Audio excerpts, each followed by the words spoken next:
दोस्तों, जैसा कि आप लोग जानते ही हैं कि भारत का बजट संसद में पेश हो चुका है और इसमें हम सभी लोगों की निगाहें कहीं ना कहीं थी भारतीय डिफेंस बजट के ऊपर कि आखिरकार हमारा देश भारत कितना भारतीय डिफेंस को देने वाला है इस बार। क्योंकि पिछले एक साल से लगभग हर कोई यही कह रहा है अपना गला फाड़ के कि कम से कम $100 बिलियन का बजट तो दे ही दो भारतीय सेनाओं को, अगर हमें 2.5 फ्रंट की वॉर करनी है तो चलिए अब हम इस बात को भी एनालाइज कर लेते हैं कि वित्त मंत्री जी ने हमारी कितनी बात सुनी है। तो दोस्तों, सबसे पहले मैं आपको बता दूं कि भारत के वित्त मंत्रालय ने फाइनेंशियल ईयर 2026-27 के लिए, मतलब कि ये जो बजट पेश किया गया है ये पूरे 2026 साल के लिए नहीं है। दरअसल मैं आपको बता दूं कि भारत के वित्त ईयर यानी कि पूरे 12 महीने 1 जनवरी से काउंट नहीं होते। हमारे यहाँ 12 महीने 1 अप्रैल 2026 से स्टार्ट होता है और ये खत्म होगा अगले साल 31 मार्च 2027 में। और इन्हीं 12 महीनों को एक फाइनेंशियल ईयर कहा जा रहा है और बजट भी इसी के हिसाब से आया है। दरअसल वित्त मंत्री ने जो फाइनेंशियल ईयर का बजट दिया है इसमें करीबन 20% का जंप हमें देखने को मिला है। अगर हम पिछले साल से कंपेयर करें तो कुल मिलाकर इसमें 20% का हाई जंप हमें देखने को मिल रहा है। और इसी में अच्छा खासा इसी वजह से कह रहा हूँ क्योंकि अब से पहले जो भी डिफेंस बजट आए हैं किसी में भी आपको 3 से 6% से ज्यादा की ग्रोथ देखने को नहीं मिलेगी, लेकिन इस साल हमने ऑलमोस्ट 20% का जंप देखा है जो कि बहुत ही ज्यादा शानदार है। लेकिन इससे भी शानदार एक चीज और है और वो है कैपिटल आउटलेट का बढ़ना। कुल मिलाकर डिफेंस बजट तो भारत ने बढ़ाया ही है, लेकिन उससे भी ज्यादा भारत ने बढ़ाया है कैपिटल आउटलेट, वो भी सीधा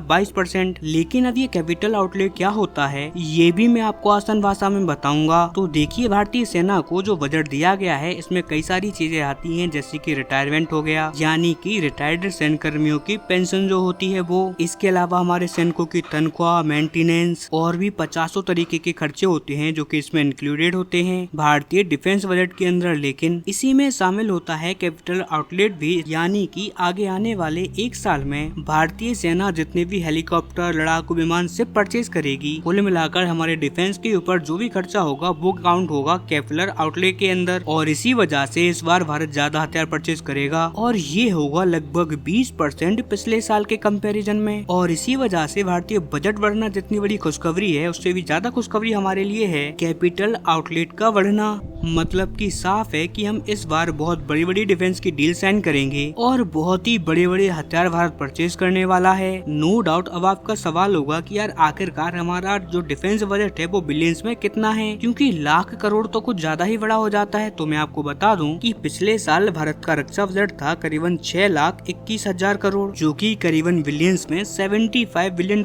आ जाता है। और वहीं इस बार भारतीय बजट बढ़कर हो गया है 7,84,000 करोड़, जो कि बैठता है करीबन $86 बिलियन।